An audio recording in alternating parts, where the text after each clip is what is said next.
नंतर झाली ती विधानसभा आणि आता होते ती मध्ये नगरपालिका पण झाल्या आणि आता होत आहे ते महानगरपालिकांच्या निवडणुका. महानगरपालिकेच्या निवडणुकीमध्ये प्रत्येक कार्यकर्त्याची निवडणूक जशी म्हटली जाते तसं प्रत्येक कार्यकर्त्याला वाटत असतं की मला उमेदवारी मिळावी, मला नाही तर माझ्या पत्नीला मिळावी, माझ्या पत्नीला नाही तर माझ्या बहिणीला मिळावी. हे स्वाभाविक आहे, कारण कोणी ना कोणी त्या कुटुंबाचा त्या ह्याच्यामध्ये पक्षामध्ये वावर असतो. पण शेवटी उद्धवजी ठरवणार आहे आणि सेनापती म्हणून जेव्हा उद्धवजी अशी एखादी मीटिंग घेतात तर त्या मीटिंगमध्ये जास्तीत जास्त शिवसैनिकांना आणि हे सगळे पक्ष करतात समजवायचं असतं. काही ठिकाणी व्यवस्थित नेटकं वाटप होतं, काही ठिकाणी राग रुसवे असूनही पुन्हा दिलजमाई होते आणि ती सीट निवडून येते. त्यामुळे हे इलेक्शनच्या आधीचं सगळं स्वाभाविक आहे.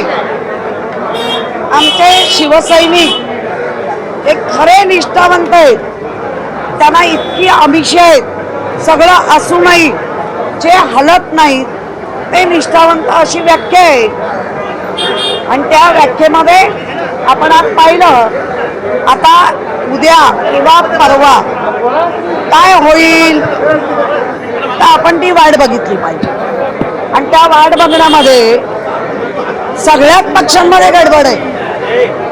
म्हणजे शिवसेना तर फार अशी खरवडवून काढू असं म्हणणारी लोक पण आता उद्धव बाळासाहेब ठाकरेंना नाही म्हटलं, सतत त्यांची दखल घेत आहेत. सतत दखल घेणं म्हणजे मनामध्ये भीती असणं. आणि आम्ही वाट बघू कोण काय.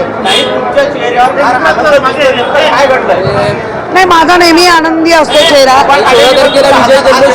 गोपा खाडे माझा बघा, त्याच्याशी माझं आहे ना घरगुती नातं आहे. म्हणजे तो लहान असल्यापासून मी त्याला पाहते आणि कधीतरी बहीण भाऊ वहिनी भाऊजाई भांडत नाहीत का, याचा अर्थ काय गडबड आहे का? नाही. आणि मला आनंद आहे की खरवडून काढू पक्ष प्रयत्न केला. म्हणते ना, हात बघून मंत्र म्हणावा लागतो, त्या मंत्राऐवजी उद्धवजी आणि आता उद्धवराज. तर या मुंबईवर उद्धव राज्यच येणार आहे. 16 तारखेला जल्लोष होईल काय? 16 तारखेला मतमोजणी तुमचा जल्लोष असेल? हा प्रश्न आहे तुम्हाला, आम्हाला नाहीये, आमचाच असेल.